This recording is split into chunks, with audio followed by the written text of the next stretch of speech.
Hey guys, Guy D. Bill here, another video for you. I know in the last video the wind was a bit distracting, so I'm just going to have to talk louder in this one. And in this one I wanted to talk about spiritual goals. Now if you look up here, there's a very steep hill. And my goal is to get to the top of that hill. Alright, so while I'm doing that, I'll talk about spiritual goals. Now, there's this idea that somehow having goals is unspiritual.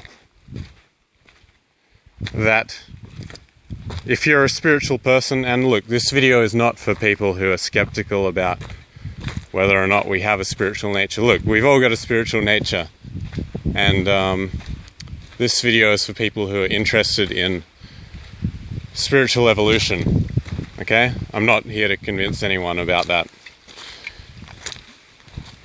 So, there's this idea that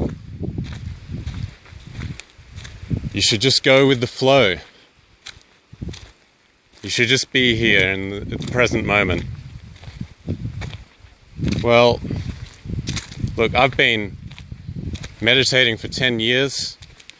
I've been on several extensive meditation retreats, and I do understand the whole idea of being in the now. But if you are being in the now at the expense of your future, at the expense of your potential as a spiritual being, at the expense of the evolution of your consciousness, then I think you've missed the point. See, I tried for many years. I tried being process-oriented, as it's often called, rather than goal-oriented. And guess what? I was miserable. Okay, the wind's really picking up now, so maybe I'll pause and continue.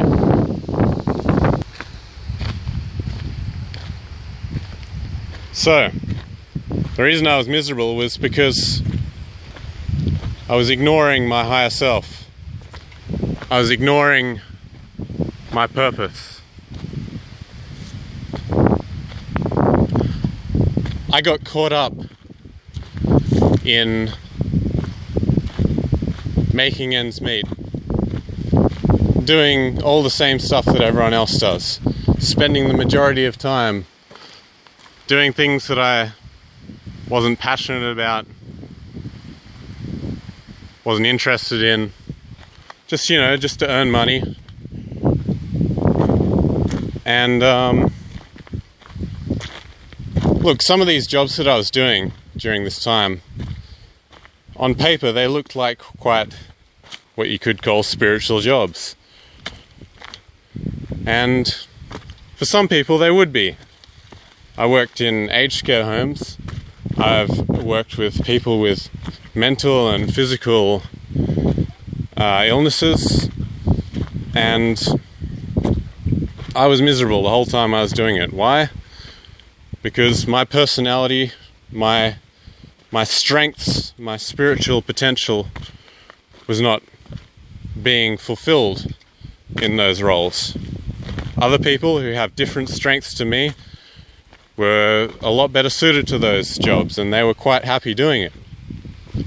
But I made the mistake of trying to live a spiritual life on paper, or as it says in the Bible,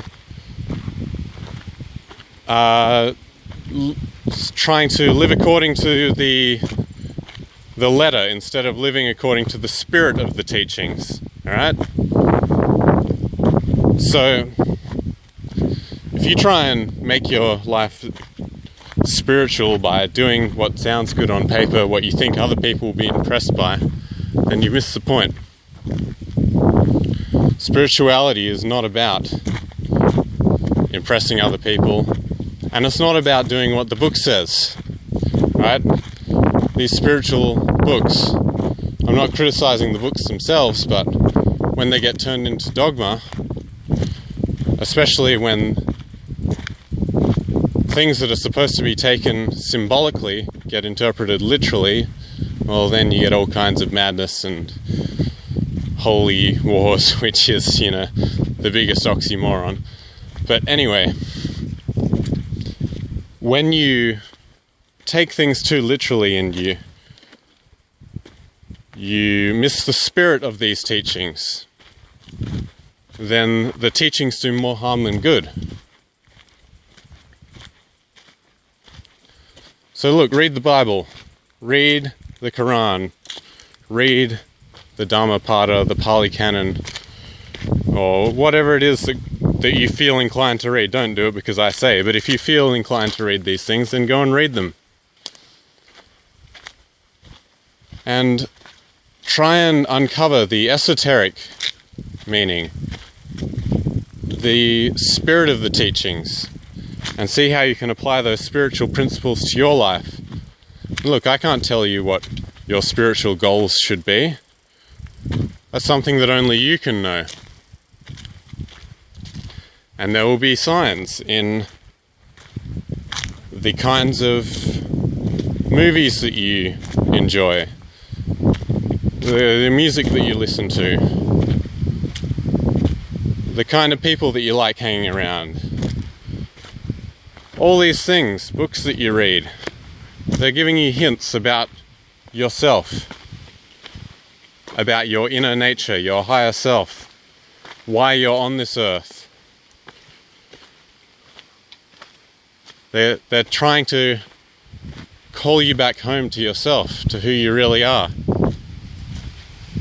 Because it's only when we align with our higher self and what our mission on this earth is that we can be of great service to others. If that's what you're interested in, you can't be of service to others when you're miserable.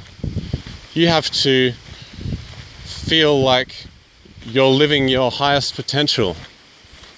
And in doing so, you will serve the people who can appreciate your strengths. And they will have different strengths to you, and you will appreciate what they have to offer. See, this is what true spirituality is. It's not in a book. It's in how you live your life. It's in how you relate to yourself, how you relate to other people, how you relate to the world.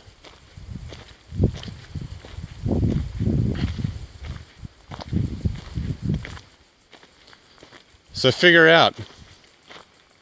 Look, I'm sure you know what's important to you, but try and figure out how you can make that more at the forefront of your life, rather than relegating it to a mere hobby or a pastime. Make it the central feature of your life. And yeah, look, I understand. You got bills to pay. Maybe some of you have kids to feed. I'm not saying to neglect any of that. I'm just saying,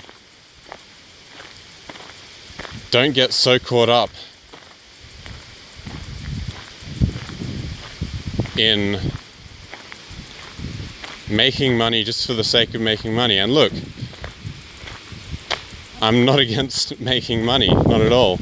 I don't think that money is evil. That's another piece of bullshit that you hear in spiritual circles, that somehow money's evil. And that's propaganda that the priest class uses to extract as much as they can from the faithful followers. So don't get caught up in that bullshit. But look, if you focus just on making money for the sake of making money, then you've missed the point. Money is a form of exchange. And if you look at spirituality on a higher level is about exchange. So there's nothing unspiritual about money itself. It's just when you focus on the little bits of paper as if they mean more to you than the exchange that they represent, then you've missed the point. When your ethics and morals start getting compromised for the sake of earning more money, then you've missed the point. See, there's not a sin to be wealthy. That's some bullshit, that it's easier for a camel to pass through the eye of a needle than for a rich man to enter the kingdom of heaven. Look, that's some bullshit. Okay?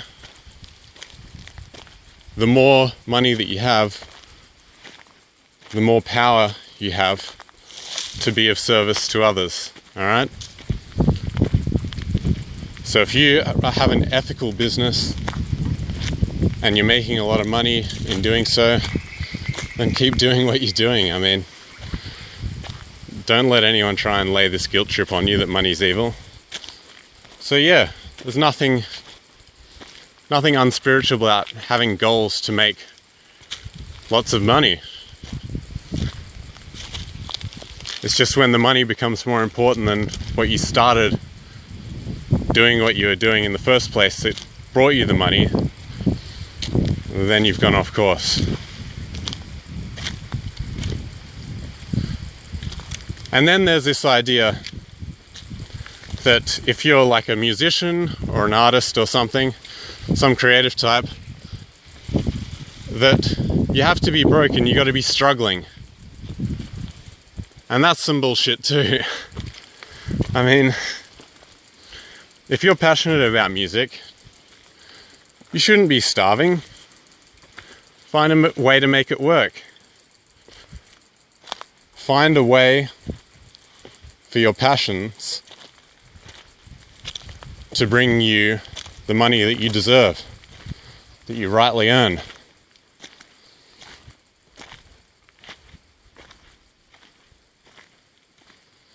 And does this mean that you have to satisfy other people with your music? Yes, it does. But it doesn't mean that you have to sell your soul to do some advertising jingle for a bank or something. That's missing the point. It's a false dichotomy. And do what you love. And find out how... I mean, it's like a Venn diagram. There are the things that you enjoy, that you're passionate about, and there are the things that you're passionate about that other people value. So find out where those two circles overlap and focus your energy in that direction. That is a good definition of a spiritual goal. Alright, thanks for listening.